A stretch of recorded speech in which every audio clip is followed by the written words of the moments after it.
people in Commission Road diving for cover.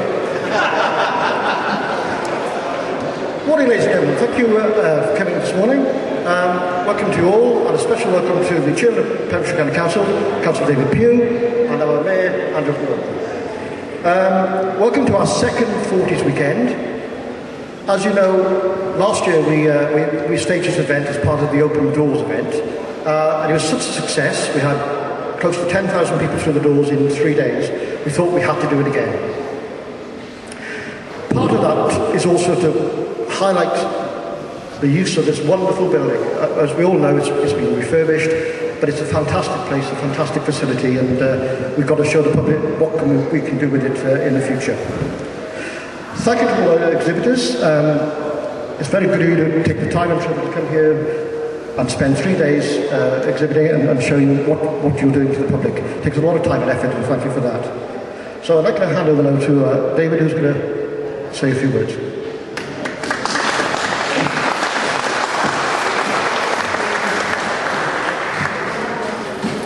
I want to have a go at the siren afterwards.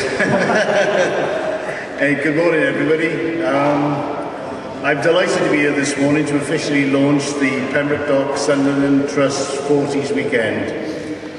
This weekend follows the huge success of last year's event, which attracted an estimated 10,000 people, residents and visitors to this very historic town.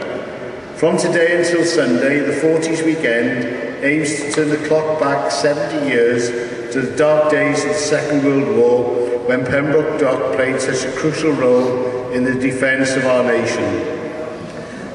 As you are no doubt aware, this town has a rich history as a military base and was indeed founded around the former Royal Naval Dockyard, the very heart of which is here where we are today in this newly restored Garrison Chapel.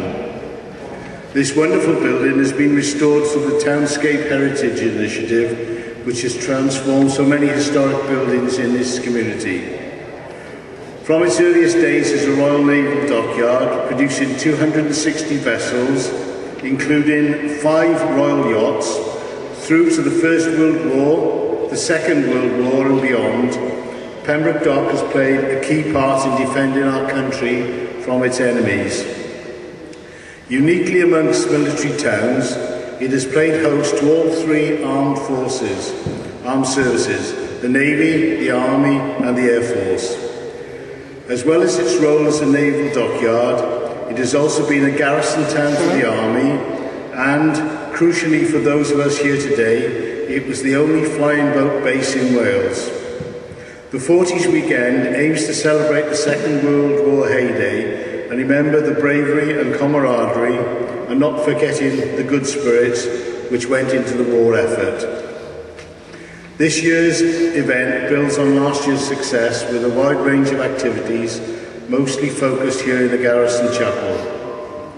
As well as the exhibition of displays and vintage vehicles organised by various organisations and historic groups both inside and outside the chapel, the weekend will also feature entertainment, Paul Henry and military reenactors, while tomorrow a Blitz bazaar will be held at the Pater Hall.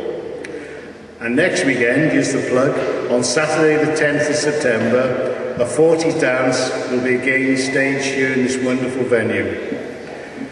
The weekend coincides with the Open Doors programme promoted throughout Wales, and it might be worth mentioning that as part of this project, the Pater Church Tower, another beneficiary of the Pembroke Dock Townscape Heritage Initiative, will also be open to visitors.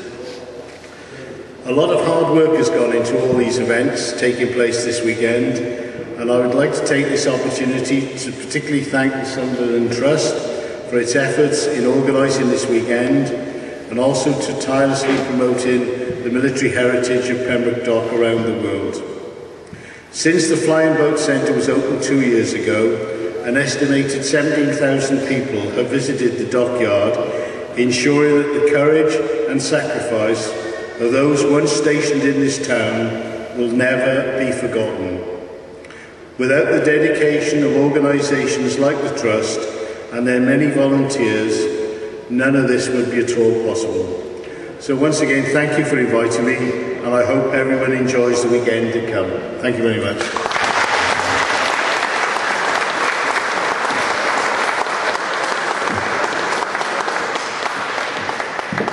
Thank you, David. And thank you again to the County Council, because without your support, we wouldn't be able to use this building. I know that Andrew wants to say a few words, so I'll hand over to you, Andrew.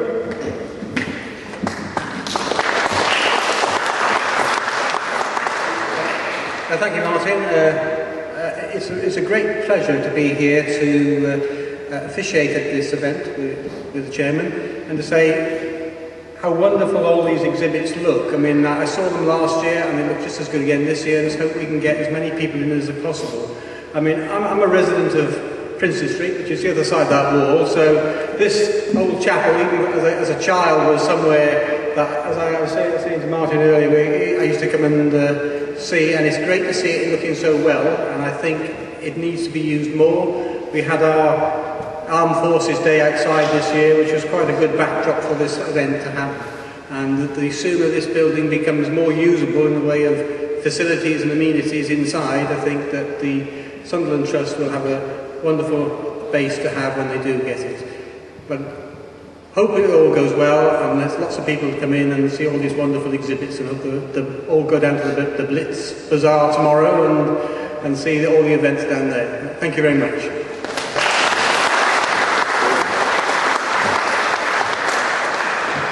Well, we've got 3 adverts, but I'm going to plug them again. Don't forget, we're open all weekend. Don't forget the Blitz Bazaar tomorrow in the Pater Hall, and thanks to the Chamber of Trade there for supporting us. And don't forget the dance next weekend. I think there's still some tickets left, Jude. It's an event not to miss. You can imagine 300 odd people in this place with the dance band. It's absolutely buzzing, so it's an event not to be missed. And finally, I just would like to thank John, Jude, Glynis, and all of our volunteers, because without our volunteers, this wouldn't be happening today. They put in a huge amount of work, and they helped to make the Sunderland Trust the success it's been. Thank you, ladies and gentlemen. Thank you for coming.